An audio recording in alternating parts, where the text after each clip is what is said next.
విజయవాడ హైవేలో HMDA project మన కేవలం 35 కిలోమీటర్ ఫ్రమ్ ఎల్బీ నగరు. ఇక్కడ నుంచి ఎల్లాగిరి నుంచి మనం లెఫ్ట్ తీసుకుంటాము. ఇక్కడ నుంచి మనం లెఫ్ట్కి వెళ్తే ఈ విలేజ్ దాటగానే ఆనుకునే ఉంటుంది ఈ project. So hi hello welcome back to our channel. So ఈరోజు ఎక్కడ వచ్చినామంటే ఎల్లాగిరిలో ఉన్న హెచ్ఎండిఏ లేఅవుట్ విజయవాడ హైవేకి ఆనుకొని ఉన్న ప్రాజెక్ట్ ఇది. సో ఈ ప్రాజెక్ట్ విజయవాడ హైవేకి ఎంత డిస్టెన్స్లో ఉంది సార్? సార్ ఇప్పుడు విజయవాడ హైవే నుంచి ఇది ఎల్లాగిరి విలేజ్, పోతే కోయలగూడెం విలేజ్ ఉంటుంది. అక్కడ నుంచి జస్ట్ 500 మీటర్స్ అండి. ఎగ్జాక్ట్లీ మనకి థర్డ్ బిట్ అవుతుంది అనమాట. ఇది మనకి విజయవాడ హైవే నుంచి థర్డ్ బిట్ సూపర్. ప్లస్ మన ముందర కూడా 100 ఫీట్ రోడ్ ఫేసింగ్ లో ఉంటుంది. ఇందులో నుంచి కూడా మనకి మాస్టర్ ప్లాన్ ప్రకారం మనకి ఒక రోడ్డు కూడా దీంట్లో నుంచే వెళ్ళడం జరిగిందండి. ఒక అద్భుతమైన లొకేషన్ లో ఉన్నాం అనమాట ప్రెసెంట్ అయితే మనం. సో డెవలప్మెంట్స్ ఏమేమి ఇస్తున్నారు? హెచ్ఎండిఏ ప్రాజెక్ట్ అనగానే మనకి నామ్స్ పాలసీస్ ఉంటాయి సార్. అవును సార్. వాళ్ళు పెట్టిన నామ్స్ ప్రకారమే మనము డెవలప్మెంట్ అనేది చేయాలి 100%. సో మనం జనరల్గా అయితే హెచ్ఎండి అనగానే మనకు 100 ఫీట్ రోడ్ ఉంటుంది, ఒక 30 ఫీట్ రోడ్ ఉంటుంది. 30 feet road plus 60 feet road కూడా ఇన్ కేస్ కావాలనుకుంటే కూడా మనం దాంట్లో ఇంక్లూడ్ చేస్తాము. బట్ దీనికి ఆల్రెడీ 100 ఫీట్ రోడ్ ఉంది కాబట్టి సో మనకి ఎలాంటి ప్రాబ్లం లేదు. జస్ట్ 30 ఫీట్ రోడ్ తోటి మనకి ఇంటర్నల్ రోడ్స్ అని 30 ఫీట్ రోడ్స్ ఉంటాయి. సో మనం ఇప్పుడు వాకింగ్ చేస్తున్నాం కదా సార్, ఇది వచ్చేసి ఎన్ని ఫీట్ల రోడ్ ఉంటుంది? 30 ఫీట్లు ఉంటుంది సార్ ఈ రోడ్డు. ఈస్ట్ వెస్ట్ ప్లాట్స్ అనమాట ఇవన్నీ. Okay super. సో ఇందులో ఒక్కొక్క ఫ్లాట్ వచ్చేసి ఎన్ని గజాలు ఉంది సార్? ఒక గజం మినిమం వచ్చేసి దీంట్లో 150 స్క్వేర్ యార్డ్స్ నుంచి సార్. మీరు అన్నారు కదా కార్నర్ బిట్లు వచ్చేసి 180 స్క్వేర్ యార్డ్స్, ఇన్సైడ్ వచ్చేసి 150 స్క్వేర్ యార్డ్స్ అని. సో డైమెన్షన్స్ ఎలా ఉన్నాయి ఇందులో? మనకి 150 స్క్వేర్ యార్డ్స్ వచ్చేసి సార్ 30x45 సైజ్ తోటి మంచి డైమెన్షన్ తోటి ఇస్తున్నాము. ఓకే.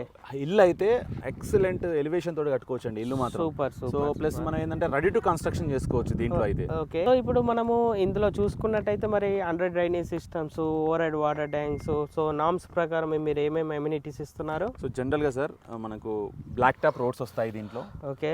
ప్లస్ మనకి ఎవెన్యూ ప్లాంటేషన్ వస్తుంది దీంట్లో. ఓకే. ప్లస్ ప్రతి ప్లాట్ కి వాటర్ పైప్ లైన్ వస్తుంది, డ్రైనేజీ పైప్ లైన్ వస్తుంది వీటికి. ప్లస్ ట్రాన్స్ఫార్మర్ ఉంటుంది, చుట్టూ కాంపౌండ్ వాల్ ఉంటుంది, ఆర్చ్ గేట్ వస్తుంది దీంట్లో. ఫుల్లీ గేటెడ్ కమ్యూనిటీలో మనకు ఓవర్ హెడ్ వాటర్ ట్యాంక్ తో సహా పార్క్, ఎవెన్యూ ప్లాంటేషన్ దీంట్లో ఇవ్వడం జరుగుతుంది సార్. ఓకే. సో ఈ ప్రాజెక్ట్ వచ్చేసి ఇది మీరు ఎన్నో ప్రాజెక్ట్ సార్? ఇది వచ్చేసి మనకి 14వ ప్రాజెక్ట్ సార్. ఇది మనకి ఇనిషియల్గా ఉంది, ఇప్పుడు ఈ స్టేజ్లో ఉంది. ఇది తక్కువ బడ్జెట్లో హెచ్ఎండిఏ ప్రాజెక్ట్ అంటే మనకి ఈ ఏరియాలోనే దొరుకుతుంది సార్ మనకి. సూపర్. ఈఎంఐ ఆప్షన్ కానీ బ్యాంక్ లోన్ ప్రాసెస్ కానీ ఏదైనా అవైలబిలిటీలో ఉందా sir? Sir HMDA project 80% bank loan వస్తుందండి. ఎనీ బ్యాంక్ నుంచి అయినా కస్టమర్ తీసుకున్న కస్టమర్ లోన్ అనేది తీసుకోవచ్చు. ఇక ఆయనకి ఈఎంఐ వస్తుంది. ఓకే. ఆయన ఈఎంఐ క్లియర్ అయ్యేలోపు ఇక్కడ హౌసింగ్ వచ్చేస్తుంది. అవును. సో అన్ని విధాలా ఆయనకు ప్లస్ పాయింటే అవుతుంది కానీ మైనస్ అయితే ఉండదండి. సార్ ఇంతకుముందు మీకు మన ఫేజ్ 2 వెంచర్ ఏదైతే డెవలప్మెంట్ అండర్ డెవలప్మెంట్ ఉందో ఆ ప్రాజెక్ట్ గురించి మనకు క్లియర్గా ఎక్స్ప్లెయిన్ చేయడం జరిగింది. అవును. అయితే మనం ఫేజ్ 1 ఇలా డెవలప్మెంట్ చేసి రెడీగా ఉంచాం సార్. దీంట్లో ఆల్రెడీ 2 కస్టమర్లు హౌసింగ్ కన్స్ట్రక్షన్ కూడా చేయబోతున్నారు. ఆల్రెడీ బోర్ కూడా ఇక్కడ వేయడం జరిగిందండి. ఏదైతే పార్క్ ఉందో ఆ పార్క్ పక్కన మనం బోర్ కూడా వేయడం జరిగింది. సో ఇళ్ళకి ఆనుకొని ఇప్పుడు అక్కడ కన్స్ట్రక్షన్ జరుగుతుంది. Okay super. సో మనకి ఇన్వెస్ట్మెంట్ చేసుకున్నారు, ఇప్పుడు రెడీ టు కన్స్ట్రక్షన్ చేసుకోగలుగుతున్నారు. అలాంటి ప్రాజెక్ట్సే మనము టేకప్ చేస్తాం సార్.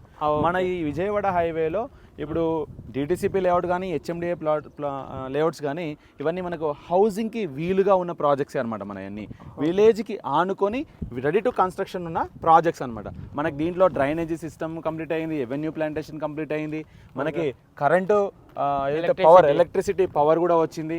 సో స్ట్రీట్ లైట్స్ వచ్చాయి దీంట్లో.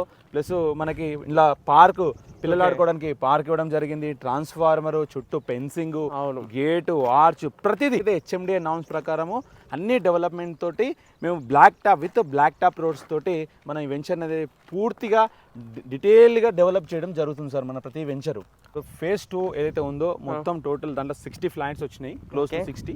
సో 60లో మనకి 40 వరకు సోల్డ్ అవుట్ సార్. వాళ్ళ రిజిస్ట్రేషన్స్ కూడా కంప్లీట్ అయిపోయాయి. ఇంకా మనకి 20 ఫ్లాట్స్ అనేది అవైలబుల్గా ఉన్నాయి దాంట్లో. ఇప్పుడు మంచి అవకాశం అన్నమాట. ఎందుకంటే మనము ఒక ఆఫర్ కూడా ఉంది, డిస్కౌంట్ ఆఫర్ కూడా ఉంది కంపెనీ తరపు నుంచి.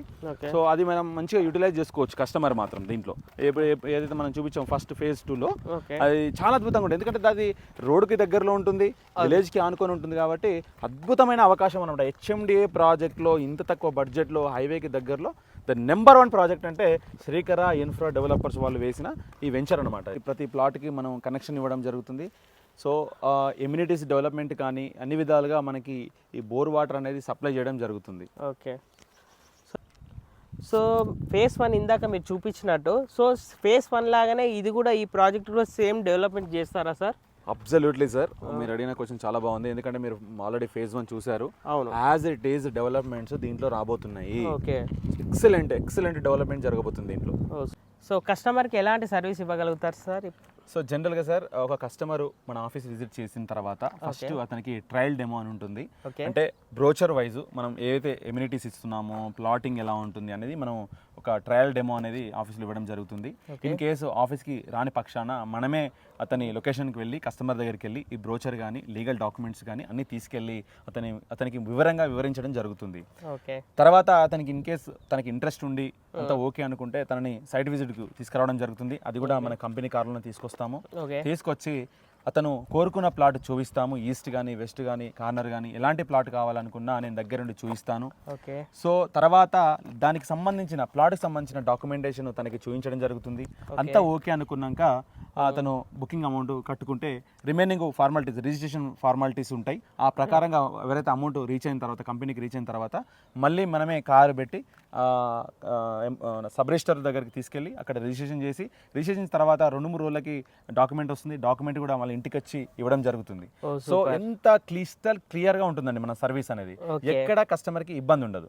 ఇన్ కేస్ కస్టమర్ రాని పక్షాన కూడా మనం ఫామ్ 32 తీసుకొని, ఫోటో ఫామ్ తీసుకొని కూడా మనం అతను రాకుండా కూడా మనం రిజిస్ట్రేషన్ చేసి అతని డాక్యుమెంట్స్ అనేది మనం ఇంట్లో ఇవ్వడం జరుగుతుంది. అంత నమ్మకం మీద, ట్రస్ట్ బేస్ మీద మనకి ప్లాట్ అనేది తీసుకోవడం జరుగుతుందండి మన వెంచర్ లో. ఓకే. సార్ నెంబర్ కావాలంటే కింద స్క్రోల్ అవుతుంది. అంతేకాకుండా 24/7 సర్వీసెస్ ఉంటాయా సార్ మీ దగ్గర? అవును సార్, మనకు వాట్సాప్ లో మెసేజ్ పెట్టినా సరే కానీ మనం రెస్పాండ్ అవుతాము కస్టమర్ కి. ప్రతిదీ బ్రోచర్స్ కానీ, వీడియోస్ కానీ, ఎవ్రీథింగ్ షేర్ చేయడం జరుగుతుంది.